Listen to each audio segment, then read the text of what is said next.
का लगभग 80% एरिया अपने राजस्थान में है और 4 राज्यों के अंदर जो अरावली है, हरियाणा, राजस्थान, दिल्ली, गुजरात, उसमें सबसे महत्वपूर्ण जो भूभाग है वो राजस्थान का है।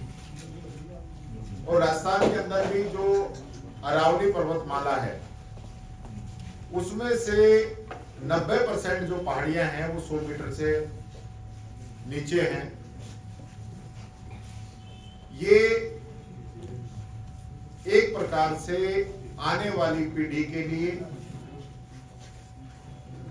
एक डेथ वारंट है जिसपे भारतीय जनता पार्टी साइन कर रही है। ये बहुत गंभीर विषय है।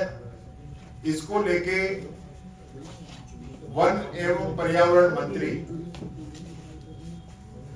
एक बात कहते घूम रहे हैं कि इससे मात्र 1-2% ही फर्क पड़ेगा, बाकी कोई फर्क नहीं पड़ेगा। अलवर का जो मुद्दा था, ये दूसरा ऐसा वाक्य है, मैं इससे जोड़ना चाहूंगा कि अलवर के अंदर सरिस्का टाइगर सेंचुरी है और सेंचुरी के अंदर एक एरिया नोटिफाइड है CTH, क्रिटिकल टाइगर हैबिटेट।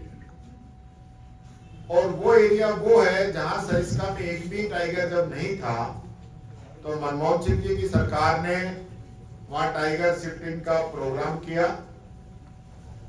हमारे यहाँ गहलोत जी मुख्यमंत्री थे उस समय, हमने उस चीज को आगे बढ़ाया और जिस CTH के अंदर टाइगर शिफ्ट किया था वहीं से टाइगर बढ़ते बढ़ते आज 50 पहुंचे हैं।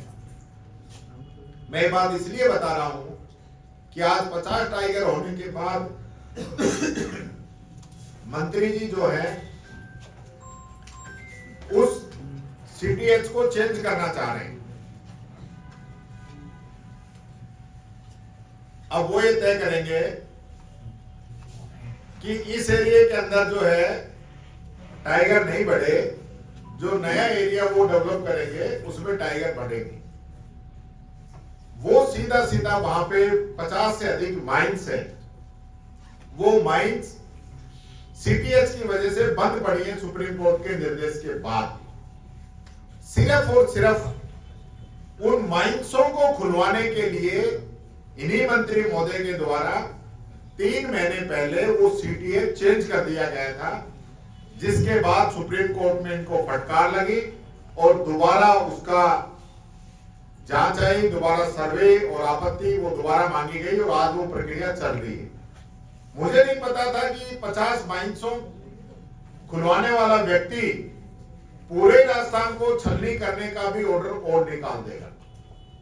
मैंने बताया आपको कि मंत्री जी का जहां जन्म हुआ वो भी अरावली में आता है, मंत्री ने जहां शिक्षा ली अजमेर पुष्कर वो भी अरावली में आता है, और मंत्री जी जहां से चुनाव जीत के गए हैं वहां तो भत्रीजी, पांडुपुर, करनी माता, ये सब अरावली का एक क्षेत्र है जिसके अंदर ये पूरा एरिया आता है, वहां से वो जीत के जाते हैं। लेकिन उन्होंने एक बात कही, जब मैंने CTH की बात कही तो उन्होंने कहा था, एक गाना सुनाया था मेरे कि सजन रे झूठ मत बोलो, खुदा के पास जाना है।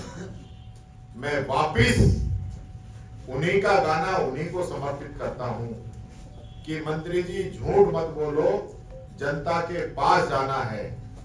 ये वही जनता है जिसने आपको सांसद जिता के भेजा, ये जनता आपको वापस घर भी बैठाना जानती है। इसलिए जनता को गुमराह करना बंद करिए।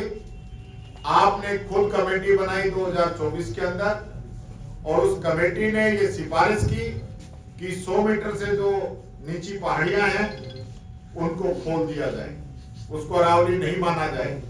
और उसके तहत मेरा सीधा आरोप है इस सरकार पर, अपने मित्रों को माइनिंग के ठेके देने के लिए, राजस्थान की संपदाएं देने के लिए आप इस प्रकार का निर्णय कर रहे हैं जो आने वाले समय में बहुत घातक सिद्ध होगा। आज ही दिल्ली का AQI गवर्नमेंट तो 500 बता रही है, लेकिन अलग अलग लोग उसको 700 से भी अधिक बता रहे हैं।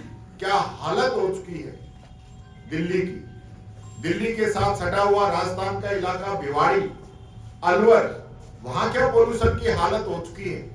उसके बावजूद भी अगर हमें ये पोल्यूशन नहीं दिखाई दे रहा तो हम हमारे आने वाली पीढ़ी को क्या देके जाएंगे ये हम समझ सकते हैं। ये वो अरावली है जो रेगिस्तान को आगे बढ़ने से रोकती है, ये वो अरावली है जो तापमान को मेंटेन करती है, और यही वो अरावली है जो वाटर रिचार्ज का काम करती है। अगर ये अरावली नहीं होती तो राजस्थान का टेम्परेचर, यहाँ वैसे ही हम पानी की समस्या से जूझ रहे हैं, और अगर इसको पूरे एरिया को खोल दिया जाएगा, 11,000 से अधिक पहाड़ियां जो है इस दायरे के अंदर आ जाएंगी जिसमें सरकार माइनिंग की अनुमति दे सकती है। तो आप समझ सकते हैं कितना बड़ा खतरा हमारे आने वाली पीढ़ी के लिए, हमारे आने वाले समय में इस देश के लिए हम लोग पैदा कर रहे हैं। ये बात मैं कहना चाहूंगा, इस सरकार को चेतना चाहिए और तुरंत जो है अरावली का जो निर्णय हुआ है उसको वापस करना चाहिए।